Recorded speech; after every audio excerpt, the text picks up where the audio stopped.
నమస్తే. ఎన్నో విషయాలు ఆధ్యాత్మికంగా నిరంతరం ఛానల్లో ప్రసారం అవుతూనే ఉంటాయి. మీ అందరి ఆదరాభిమానాలతో పంచతంత్ర కథలు అనే శీర్షిక ప్రారంభించడం జరిగింది కొన్ని నెలల క్రితం. చాలామంది చక్కగా ఆదరిస్తున్నారు, పిల్లలకి చెప్తున్నారు. ఇందులో 3 భాగాలు కంప్లీట్ చేసుకున్నా. మిత్రలాభం, మిత్రభేదం, విగ్రహం కంప్లీట్ అయిపోయాయి. అన్ని వీడియోస్ ఒకదాని తర్వాత ఒకటి లింకప్గా ఉంటుంది. అన్నీ కూడా కథలు, ఒక కథ తర్వాత నెక్స్ట్ ఏం కథ వస్తుందనే కంటిన్యూషన్ ఉంటుంది. అలా చూసే ప్రయత్నం చేయండి. ఇక సంధి లాస్ట్ ఎపిసోడ్స్లో ఒక 3 కథలు చెప్పుకోవడం జరిగింది. తదుపరి కథ ఏమిటి, ఈరోజు ఏం కథ చెప్పబోతున్నారు గౌరీశంకర్ గారు, తన మాటల్లోనే విందాం. మరొకసారి చెప్తున్నాను, గౌరీశంకర్ గారు నేను అడిగిందే తడవుగా నాకు పరిచయం అయింది మొదలు ఇప్పటి వరకు, ఈ ప్రోగ్రాం చేసే వరకు అసలు ఎక్కడ ఆబ్సెంట్ లేకుండా, ఈవెన్ నేను ఒకవేళ ప్రోగ్రామ్ షెడ్యూల్ మర్చిపోయినా ఒక మెసేజ్ అన్నా వస్తుంది సార్ నుంచి. ఈజ్ సో సిన్సియర్ అని చెప్పొచ్చు. పని పట్ల అంత అంకిత భావం ఉండాలి. అలాంటి కథలు కూడా మన ఈ పంచతంత్ర కథల్లో వస్తూ ఉంటాయి. అందుకనే ప్రతి కథని మొదటి నుంచి చివరి వరకు చూడండి. చూసి మీ అభిప్రాయాన్ని, మీకు ఎలా అనిపించింది ఎపిసోడు ఖచ్చితంగా కామెంట్ బాక్స్లో తెలియజేయండి. నమస్కారం సార్. నమస్కారం అండి. మనం గత ఎపిసోడ్లో అనుకున్నట్టు దొంగ కథలు, దొంగ తెలివితేటలు, మొత్తానికి చాలా మంచి మంచి కథలు చెప్పారు. ఇంకొక ముఖ్యమైన విషయం ఏంటంటే, ఇలాంటి తెలివితేటలు పిల్లలకు ఉండాలి. అంటే ఇది దొంగ తెలివితేటలు దొంగ చెప్పాడు అనేది కాకుండా, ఇలాంటి చాకచక్యంగా ఎలా తప్పించుకోవాలి సమస్యలు ఉన్నప్పుడు, చాలా మంచి మంచి కథలు చెప్పారు. ఇక నెక్స్ట్ కంటిన్యూషన్ చెప్పండి. దొంగలు ఏ విధంగా ఆ మేకని నిజంగా దొంగలించారా, ఏం జరిగింది అనేది. అది ఆ క్రమంలోనే మనం గతంలో ఈ 2 కథలు చెప్పుకున్నాం. ఒక దొంగ మిగతా దొంగలతో చెప్పిన కథల గురించి చెప్పుకున్నాం. ఇప్పుడు అసలు కథ ఏమిటంటే, ఈ దొంగల యొక్క ఆలోచన ఏమిటంటే, ఆ బ్రాహ్మణుడిని మోసగించి మేకను దొంగిలించాలి. దానికి ఒక ఉపాయం చేసి ఈ 4 దొంగలు కూడా ఆ బ్రాహ్మణుడు వస్తున్నటువంటి దారిలో ఒక దొంగ ఒక చోట, అక్కడ కొంత డిస్టెన్స్లో 4 దొంగలు ఓ పక్కన దాక్కుని ఉంటారు. ఈ బ్రాహ్మణుడు మేకని అంగవస్త్రంతో చుట్టి నెమ్మదిగా నడిపించుకుంటూ లాక్కుంటూ వెళుతూ ఉంటాడు. కొంత దూరం వెళ్ళాక ఒక దొంగ ఆ పక్క దారిలో దాక్కున్నవాడు బయటికి వచ్చేసి ఈ బ్రాహ్మణుడికి ఎదురుపడి, అయ్యా మీరు చూస్తే బ్రాహ్మణుల్లా ఉన్నారు, మరి బ్రాహ్మణులంటే శుచి, శుభ్రం, ఆచారం, వ్యవహారం ఇవన్నీ ఉంటాయి కదా, అలాంటిది మీరేంటి అది కుక్కను పట్టుకొని వెళ్తున్నారేంటి అంటాడు. మేకను పట్టుకొని కుక్క అంటాడు. అప్పుడు బ్రాహ్మణుడు, ఏమిటి నీకు అసలు కళ్ళు ఉన్నాయా, కళ్ళు కనబడుతున్నాయా, నువ్వేం మాట్లాడుతున్నావు తెలుస్తోందా నీకు, అసలు నేను కుక్కను పట్టుకోవడం ఏంటి, ఇది మేక కదా. మేక అంటే, అయ్యయ్యో అదేంటి మీరెక్కడో మోసపోయారు, మేకేంటండి అది కుక్క అని దబాయించేస్తుంటాడు. చిచి నువ్వు అబద్ధం చెప్తున్నావు, అదేంటి బ్రాహ్మణుడు ఒక కుక్కను పట్టుకెళ్ళడం ఏంటి, కుక్క అంటే చండాలం కదా, ముట్టుకోకూడదు, ముట్టుకుంటే స్నానం చేయాలి, అందులో మీరు బ్రాహ్మణులు ఆచారవంతులు, మీరేంటి ఇలా చేస్తున్నారంటే, లేదు నువ్వు తప్పుపడుతున్నావు, అది కుక్క కాదు మేకే పా అని అవతలికి తరివేసి ముందుకు వెళ్ళిపోతుంటాడు. సరే మీ ఇష్టం, నేను చెప్పాను నాకు కనిపించిందని వాడు తప్పుకుంటాడు. కొంత దూరం వెళ్ళాక మళ్ళీ 2వ వాడు ముందుకు వస్తాడు. అయ్యయ్యా ఏంటి పంతులు గారు, మీరేమో పూజ పునస్కారాలు అవి చేసేవాళ్ళు కుక్కను పట్టుకొడుతున్నారేంటని వాడు అదే డైలాగ్ అంటాడు. అప్పుడు ఏమిటి కొంచెం ఆలోచనలో పడతారు.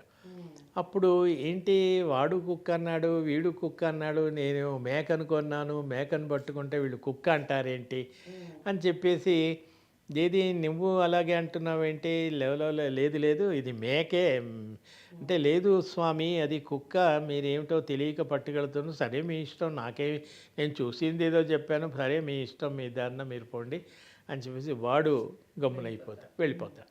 ఇంకా దూరం పోయాక 3వ దొంగ బయటికి వస్తాడు. 3వ దొంగ బయటికి వచ్చి, అయ్యా ఏంటి ఇలా పట్టుకెళ్తున్నారు, కుక్కను పట్టుకెళ్తున్నారు, మీకు నిజంగా కుక్కే కావాలి అంటే మీరు ముట్టుకోకూడదు కదా, నాకు ఇవ్వండి, నేను పట్టుకొని మీ వెనకాల వస్తాను, మీకైనా మీ కుక్కతో పని ఏంటండి బ్రాహ్మణుడికి అని వాడు ఇంకో రకంగా మాట్లాడతాడు. అప్పుడు 3వ వాడు అనేటప్పటికీ వీడు ఆలోచనలో పడతాడు. అంటే మామూలుగా సాధారణంగా ఒక మనిషిని సైకలాజికల్గా మనం అటాక్ చేయాలి అంటే, ఇప్పుడు మనం చాలా సినిమాల్లో సీరియల్లో చూస్తుంటాం, ఒక మనిషి పిచ్చి లేకపోయినా నీకు పిచ్చింది పిచ్చింది పిచ్చింది అనేటప్పటికీ నిజంగా వాళ్ళు లేని పిచ్చి ఉన్నట్టుగానే అనుకుని వాళ్ళు పిచ్చివాళ్ళు అయిపోతారు. అట్లా ఈ మూడవ దొంగ వచ్చి ఇలా అనేటప్పటికీ వీడు ఆలోచనలో పడతాడు. అదేంటి ఇలా అంటున్నాని వాడి దగ్గర కూడా లేదు అని చెప్తాడు. అప్పుడు ముందుకెళ్తాడు. ముగ్గురు దొంగలు ఈ మాట అన్నారు. ఇక అసలు వాడు నాలుగవ దొంగ ఉన్నాడు, నలుగురు కదా. ఆ నాలుగవ దొంగ ఎదురుపడి స్వామి స్వామి మీరు అలా అంగవస్త్రంతో పట్టుకెళ్తున్నారు కుక్కను, అంగవస్త్రంతో పట్టుకెళ్తే మీకు ఇబ్బంది, దాన్ని మెడకు చుట్టుకొని అది కూడా ప్రాణాలు పోతుంది. నా దగ్గర పటకా ఉంది, పటకా అంటే బెల్ట్ లాంటిది. నేను అమ్మేవాడిని, గొలుసులు పటకాలు అమ్మేవాడిని. నేను గొలుసు ఇస్తాను. ఇంతవరకు వాళ్ళేమన్నారు, కుక్కను పట్టుకెళ్తున్నావు అన్నారు. వీడు ఇంకా దాన్ని కన్ఫర్మ్ చేస్తూ మీకు గొలుసు కావాలా, ఎందుకు కష్టపడి అలా కండువా గుడ్డతో లాక్కెళ్తున్నారు, నా దగ్గర గొలుసులు ఉన్నాయి, మీకు మంచి గొలుసు ఇస్తాను, హాయిగా గొలుసుతో కట్టుకొని మీరు కుక్కను తీసుకెళ్ళండి అన్నాడు. అప్పుడు వీడు నిజంగానే ఒకరంటే 2, 3, 4 పైగా వీడు గొలుసే ఇస్తానంటున్నాడు, అది కుక్కే అంటున్నాడు అని నిజంగా నేను కుక్కనే తెచ్చానా ఏంటి, నేను అంగట్లో నన్ను మోసం చేసి మేక అని కుక్కనిచ్చారా అని వాడు నిజంగానే కుక్కని భ్రమించేసి అయ్యో కుక్కను ముట్టుకున్నాను, నేను అనాచారం అయిపోయింది, అపవిత్రుణ్ణి అయ్యాను అని చెప్పేసి దాన్ని అక్కడ వదిలేసి ఆ పక్కనే ఉన్న నదిలోకి స్నానం చేయడానికి వెళ్ళి నదిలోకి స్నానానికి వెళ్ళేటప్పటికి ఈ నలుగురు దొంగలు వచ్చి ఆ మేకని ఎత్తుకొని వెళ్ళిపోయి వాళ్ళు అనుకున్నది సాధిస్తారు. అంటే ఒక్కొక్కప్పుడు మోసం ద్వారా ఎదుటి వాళ్లను తెమ్మిని బమ్మిని చేయొచ్చు, ఉన్నది లేనట్టుగా భ్రమింప చేయవచ్చు.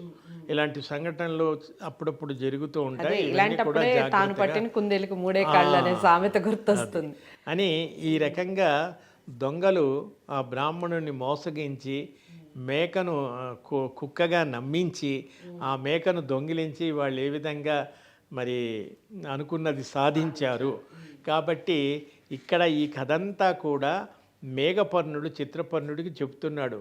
చిత్రపర్ణుడు హిరణ్యగర్భుడు అనేటువంటి ఒక మంచివాడి దగ్గర నువ్వు ఎలా సంపాదించి ఇంతకాలం ఉండగలిగావు, ఇంతకాలం కూడా నువ్వు ఉన్నప్పటికీ అతను నిన్ను శత్రువు అని ఎలా గుర్తించలేకపోయాడు, నిన్ను ఎలా నమ్మాడు అంటే ఏముంది మహారాజా, ఇదిగో ఈ కథలన్నీ వినండి, ఆ బ్రాహ్మణుడిని ఎంత ఈజీగా ఎంత తేలిగ్గా మనం మోసగించగలిగాం, అలాగే నేను కూడా ఆ హిరణ్య గర్భుడిని మోసగించి ఇంతకాలం ఆయన దగ్గర ఆశ్రయం పొంది మీకు నేను రాజ్యాన్ని సంపాదించి పెట్టాను చూడండి అని చెప్పి చిత్రపర్ణుడితో ఈ మేఘపర్ణుడు చెప్పేటువంటి కథలో భాగంగా మనకి ఈ కథలన్నీ కూడా వస్తాయి.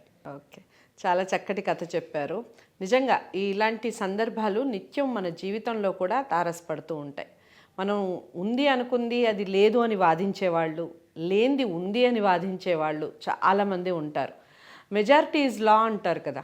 ఎవరైతే ఎక్కువగా దేన్నైతే ఒప్పుకుంటారో, దేన్నైతే ఎక్కువగా యాక్సెప్ట్ చేస్తారో, చచ్చినట్టుగా మనం దాన్ని యాక్సెప్ట్ చేయాల్సిన పరిస్థితులు ఒక్కొక్కసారి మనకు కలుగుతూ ఉంటాయి లైఫ్లో కూడా.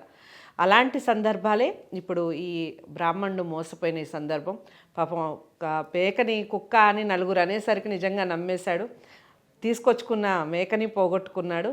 అనుకున్నట్టుగా వాళ్ళు నలుగురు కూడా చక్కగా దాన్ని వండుకొని హ్యాపీగా ఆహారంగా భుజించటం జరిగింది. కథ సుఖాంతమైందా ఇది అనేది పక్కన పెడితే, మనం అనుకున్నది సాధించాలి అంటే ఇలాంటి జిత్తులు ఎన్నో ఉంటాయి లైఫ్లో అనేది ఈ కథ ద్వారా మనకు తెలుస్తుంది. మరి ఇలాంటి కథలు పిల్లలకి చెప్పే ప్రయత్నం చేయండి. ఎలా చెప్తారు, ఏమిటి, మీరు ఎలా చెప్తున్నారు, పిల్లలు ఎలా యాక్సెప్ట్ చేస్తున్నారు, నిజంగా చెప్తున్నారా, ఈ విషయాలన్నీ కూడా కామెంట్ బాక్స్లో తెలియజేయండి. వీడియోని లైక్ చేసి అందరికీ షేర్ చేయండి, ఛానల్ని సబ్స్క్రైబ్ చేసుకోండి. మరో మంచి కథతో మళ్ళీ కలుద్దాం. నమస్తే.